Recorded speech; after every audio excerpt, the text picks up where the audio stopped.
अपनी सोच से अपने रियलिटी को चेंज कर पाना, इसी का नाम लॉ ऑफ अट्रैक्शन रख दिया गया है। नेपोलियन हिल ने कहा था, what ever the mind can conceive and believe it can achieve. यही शाहरुख खान का भी कहना है।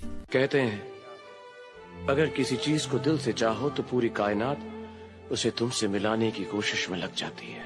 पहले यह माना जाता था कि 4 मिनट से कम टाइम में 1 मील तक भागना ह्यूमनली पॉसिबल ही नहीं है, लेकिन साल 1954 में रॉजर बेनिस्टर ने 3 मिनट 59 सेकंड्स में इस रिकॉर्ड को बना के एक इम्पॉसिबल टास्क को भी पॉसिबल कर दिया।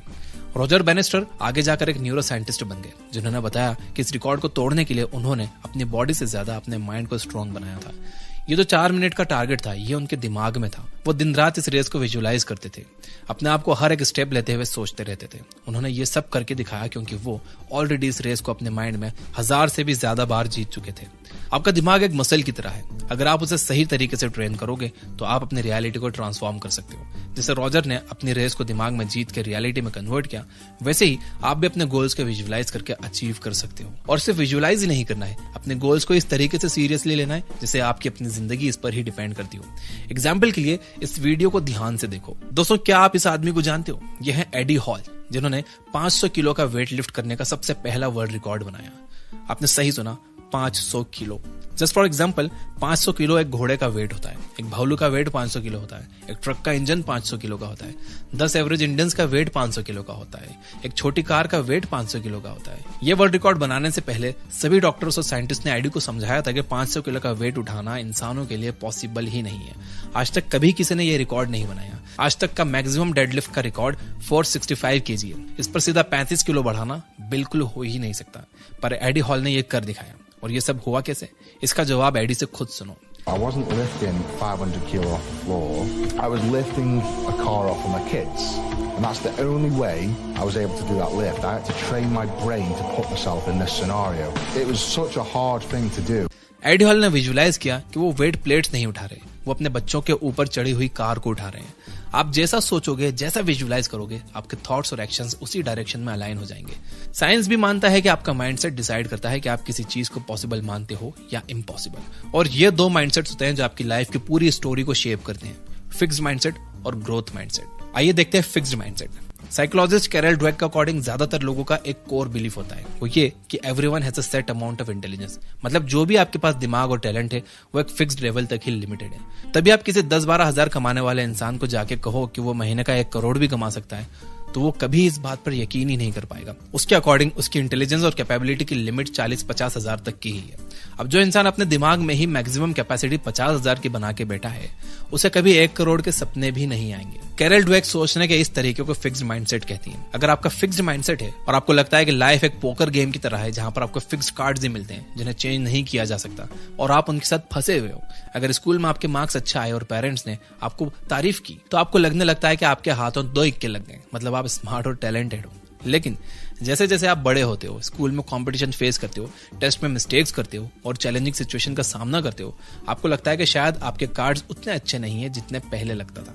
स्मार्ट और टैलेंटेड होने का इल्यूजन बनाए रखने के लिए आप उन चीजों का अवॉइड करने लगते हो जहां आप फेल हो सकते हो। जब काम मुश्किल लगता है आप इंटरेस्ट लूज करते हो और दिखावा करते हो कि आपको फर्क नहीं पड़ता। आप सिर्फ इजी टास्क करते हो ताकि लोग आपकी फुल एबिलिटी को जज ना कर सकें। कैरल ड्वेक ने अपनी रिसर्च में यही पैटर्न बार बार देखा। एक स्टडी में उन्होंने 5th ग्रेडर्स को पजल सॉल्व करने के लिए दिए। पहले पजल उनके लेवल के थे और सभी बच्चे एंजॉय कर रहे थे, लेकिन जैसे ही पजल्स डिफिकल्ट हुए, वो बच्चे जिन्होंने पहले अपनी पजल सॉल्विंग एबिलिटी के लिए गिफ्टेड और टैलेंटेड होने का बिलीफ डेवलप किया था, उनका इंटरेस्ट और एफर्ट गिर गया। कैरल ने जब ये फिक्स माइंडसेट वाले बच्चों से पूछा कि क्या तुम ये चैलेंजिंग पजल घर ले जाओगे और प्रैक्टिस करोगे, बच्चों ने बहाना बनाया, इट्स ओके, आप रख लो, हमारे पास ऑलरेडी ये पजल्स हैं। लेकिन कैरल ने एक दूसरे ग्रुप के बच्चों का डिफरेंट बिहेवियर नोटिस किया। वो बच्चे चैलेंजेस से नहीं डरे, इनफैक्ट उन्होंने पजल्स को अपनी इंटेलिजेंस ग्रो करने की एक अपॉर्चुनिटी समझा।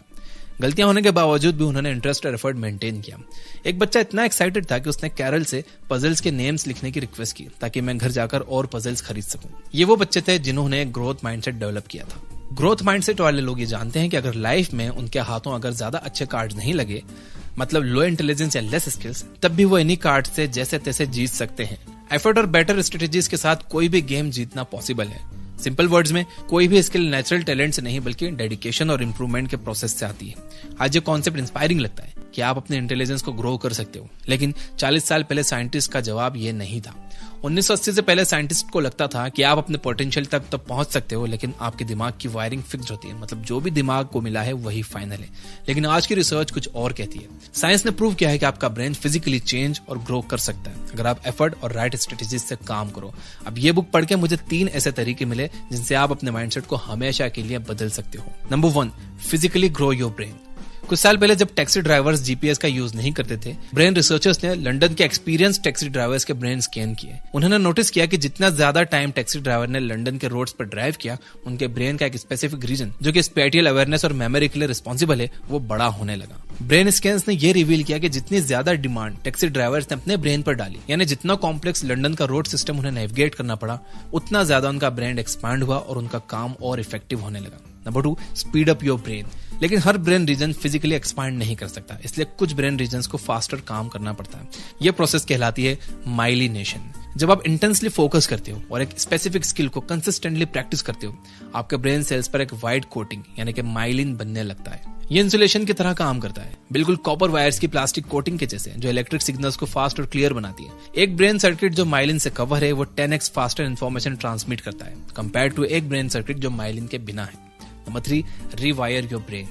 जब आपके ब्रेन सर्किट्स माइलिन से कवर हो जाते हैं, तब आपका ब्रेन नए न्यूरल कनेक्शंस क्रिएट करना शुरू करता है। इस प्रोसेस को रिवायरिंग कहते हैं। सोचिए आपके घर का एक लाइट स्विच पहले सिर्फ एक लैंप को ऑन करता था, अब आप वायरिंग चेंज करते हो और एक ही स्विच से 2-3 लैंप्स ऑन होने लगते हैं। बिल्कुल वैसे ही आपका ब्रेन भी नए टास्क के लिए मल्टीपल एरियाज एक्टिवेट करना सीख जाता है।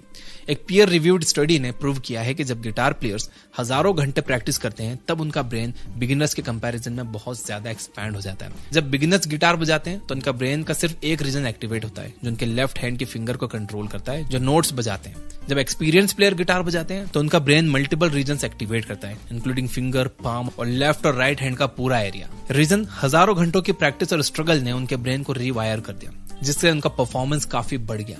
आपका ब्रेन ग्रो, स्पीड अप और रिवायर कर सकता है, चाहे आपके जीन्स जो भी हों। इंटेलिजेंस का पोटेंशियल लिमिटलेस है अगर आप प्रैक्टिस और राइट स्ट्रेटेजी लगाते हो। जब आप ब्रेन की ये रियलिटी समझ जाते हो, आपका चैलेंजेस को देखने का तरीका भी चेंज होने लगता है। The IQ test. IQ test का पर्पस होता है हमारी जनरल इंटेलिजेंस को मेजर करना। लोग अक्सर ये मानते हैं कि अगर किसी का IQ स्कोर हाई है तो वह लाइफ में बड़ी सक्सेस पाएगा, लेकिन रियलिटी कुछ और है। IQ टेस्ट के 2 बड़ी प्रॉब्लम्स हैं। पहली, ये जनरल इंटेलिजेंस को एक्यूरेटली मेजर नहीं करता। दूसरी, ये लाइफ लॉन्ग अचीवमेंट्स के साथ डायरेक्टली लिंक्ड भी नहीं है। अब सुनो, जब अल्फ्रेड बिनेट ने IQ टेस्ट इन्वेंट किया, उनका मकसद लाइफ की सक्सेस प्रिडिक्ट करना नहीं था। वो तो बस ये देखना चाहते थे कि पेरिस के स्कूल सिस्टम में स्टूडेंट्स का परफॉर्मेंस कैसा है। अगर किसी बच्चे का IQ स्कोर लो आता है, इसका मतलब ये था कि स्कूल को अपने टीचिंग मेथड को चेंज करना चाहिए, बच्चे को नहीं। सिंपल शब्दों में, एक बच्चे का IQ टेस्ट सिर्फ स्कूल के सिस्टम का रिफ्लेक्शन था, उसके फ्यूचर सक्सेस का नहीं। एक लॉन्गेस्ट रनिंग स्टडी जिसे टर्मन स्टडी कहते हैं, उसमें हाई IQ बच्चों को ट्रैक किया गया। रिजल्ट, ज्यादातर हाई IQ वाले बच्चे सिंपल जॉब्स करते दिखाई दिए, जैसे कि पुलिसमैन, टाइपिस्ट या फिर क्लर्क। तो ये बात समझो कि इंटेलिजेंस और अचीवमेंट का आपस में इतना खास कनेक्शन नहीं है जितना आपको लगता है, क्योंकि बाद की रिसर्च ये प्रूव करती है कि लाइफ में सक्सेस का असली फॉर्मूला है क्लियर गोल सेट करना और उन पर टिके रहना, सेल्फ कॉन्फिडेंस बिल्ड करना और परसिस्टेंट रहना। अब सबसे अच्छी बात, ये स्किल्स सीखी जा सकती है। जब भी आप किसी को अपने हाई IQ का दिखावा करते हुए देखो तो खुद को कम मत समझना। हो सकता है कि उनका स्कूल सिस्टम अपर हैंड हो, लेकिन अगर आप गोल ओरिएंटेड हो, सेल्फ कॉन्फिडेंट हो, परसिस्टेंट हो, तो आप लॉन्ग रन में उनसे बहुत आगे निकल जाओगे। The real story. क्या आपको पता है कि दुनिया के ग्रेटेस्ट आर्टिस्ट जैक्सन पुलॉक को आर्ट एक्सपर्ट्स ने कभी टैलेंटलेस और अनइम्प्रेसिव बोला था। उन्होंने कहा था कि पुलॉक में नेचुरल टैलेंट की कमी है और वो सक्सेसफुल आर्टिस्ट कभी नहीं बन सकते। लेकिन फिर भी पुलॉक आगे चलकर 20th सेंचुरी के बेस्ट पेंटर्स में से एक कैसे बन गए? जवाब है परसिस्टेंस। जब लोग उनके आर्ट का मजाक उड़ा रहे थे, तब भी वो पेंटिंग करते रहे। इतने परसिस्टेंट कि उन्होंने ग्रेट आर्ट टीचर्स का अटेंशन पाया और सीखने का डेडिकेशन दिखाया। सालों तक स्ट्रगल और प्रैक्टिस के बाद पुलॉक वर्ल्ड फेमस आर्टिस्ट बन गए। लोग अक्सर सोचते हैं कि मोजार्ट एक नेचुरली गिफ्टेड पियानो प्लेयर थे, लेकिन क्या आपको पता है कि 4 साल की उम्र तक मोजार्ट ने इतना पियानो बजाया कि उनके हाथ डिफॉर्म होने लगे थे। उनके फादर एक एक्सपर्ट पियानिस्ट और स्ट्रिक्ट टीचर थे, जिन्होंने मोजार्ट को डिसिप्लिन और डेडिकेशन के साथ प्रैक्टिस करवाई। तो जब भी आप किसी को नेचुरली गिफ्टेड बोलते सुनो, तो उनकी रियल स्टोरी के पीछे का स्ट्रगल समझने की कोशिश करो। हर गिफ्टेड इंसान के पीछे हजारों घंटों की प्रैक्टिस और स्ट्रगल होती है। सक्सेस कभी भी एक मैजिक ट्रिक नहीं होती, वो हार्ड वर्क और परसिस्टेंस का एक रिजल्ट होती है। Past growth. एक ग्रोथ माइंडसेट अडॉप्ट करने के लिए सबसे पावरफुल टेक्निक है अपने पास्ट स्ट्रगल्स पर रिफ्लेक्ट करना। सोचिए अपनी लाइफ का कोई ऐसा मोमेंट जब आपको लगा कि आप कभी इंप्रूव नहीं कर सकोगे, लेकिन आपने किसी तरह सीख लिया। शायद स्कूल में कोई सब्जेक्ट या स्पोर्ट था जहां आप इनिशियली स्ट्रगल करते थे, लेकिन धीरे धीरे आप समझने लगे और टैलेंटेड लगने लगे। या फिर अपने अर्ली स्कूल एक्सपीरियंसेस को याद करो जब आप सोशली ऑकवर्ड फील करते थे। सोचिए कि कैसे आपने करेज और स्किल्स डेवलप की और दोस्ती करना सीख ली। एक पर्सनल एग्जांपल की बात करूं तो स्कूल के दिनों में मैं मैथ्स में बहुत वीक था। अलजेब्रा और ज्योमेट्री मुझे कभी समझ नहीं आते थे और टेस्ट के टाइम मेरा कॉन्फिडेंस बिल्कुल जीरो हो जाता था। लेकिन ये रातों रात जादू से चेंज नहीं हुआ। मैं डेली प्रैक्टिस करने लगा और जब तक सॉल्व नहीं होता था तब तक मैं उसे छोड़ता नहीं था। मैं अपने टीचर से एक्स्ट्रा हेल्प लेता और मिस्टेक्स को एनालाइज करता। शुरुआत में गलतियां बहुत होती थी, लेकिन धीरे धीरे कॉन्सेप्ट्स क्लियर होने लगे। आज मैं उस फेज को याद करता हूं तो मैं ये समझता हूं कि कोई भी स्किल इम्पॉसिबल नहीं होती, चाहे स्टार्टिंग में कितनी भी टफ क्यों ना लगे। रेगुलर प्रैक्टिस और कंसिस्टेंसी से सब कुछ अचीव किया जा सकता है। तो 5 मिनट निकालो, अपनी लाइफ के 2-3 ऐसे मोमेंट्स लिखो जब आपको लगा कि आप सक्सेसफुल नहीं हो सकोगे, लेकिन आपने किसी तरह इंप्रूव किया। नेक्स्ट टाइम जब आप न्यू चैलेंजेस अवॉइड करने लगो और फिक्स माइंडसेट का साइन दिखाओ, तो अपनी लिस्ट को देखो और अपने ग्रोथ माइंडसेट को रिन्यू करो। The proper way to praise. कुछ साल पहले एक स्ट्रगलिंग मां ने कैरल ड्वेक से अपने 10 साल के बेटे के बिहेवियर के बारे में बात की। उनका बेटा स्कूल टेस्ट में कंसिस्टेंटली 99% स्कोर करता था, लेकिन फिर भी उसे लगता था कि उसकी कोई वर्थ नहीं है। उसने कहा कि मेरे हस्बैंड हमेशा उसे स्मार्ट होने की तारीफ करते हैं, लेकिन मैं नोटिस कर रही हूँ कि ये उसके लिए प्रॉब्लम बन गया है। मेरा बेटा स्कूल में इजीली टॉप करता है, लेकिन जब भी कोई डिफिकल्ट प्रोजेक्ट या चैलेंजिंग टास्क सामने आता है तो वो उसे करना नहीं चाहता। उसे लगता है कि अगर उसने डिफिकल्ट टास्क में ट्राई किया और फेल हो गया तो लोग उसे स्मार्ट नहीं समझेंगे। वो अपनी एबिलिटी को ओवर एस्टिमेट करता है और प्रिटेंड करता है कि वो सबसे बेटर परफॉर्म कर सकता है, लेकिन एक्चुअल में कभी अटेम्प्ट ही नहीं करता, क्योंकि उसे डर लगता है कि अगर फेल हुआ तो उसका कॉन्फिडेंस टूट जाएगा। तो कैरल ड्वेक ने रिसर्च से ये प्रूव किया है कि पेरेंट्स का स्मार्ट और टैलेंटेड होने की तारीफ करना बच्चों के सेल्फ एस्टीम को डैमेज कर सकता है। वो कहती हैं कि बच्चों को तारीफ पसंद है, स्पेशली जब उन्हें इंटेलिजेंट और टैलेंटेड बोला जाए। ये उन्हें एक स्पेशल फीलिंग देता है, लेकिन बहुत ही कम टाइम के लिए। जैसे ही उनको कोई मुश्किल काम फेस करना पड़ता है, उनका कॉन्फिडेंस इंस्टेंटली गिर जाता है और उनकी मोटिवेशन जीरो हो जाती है।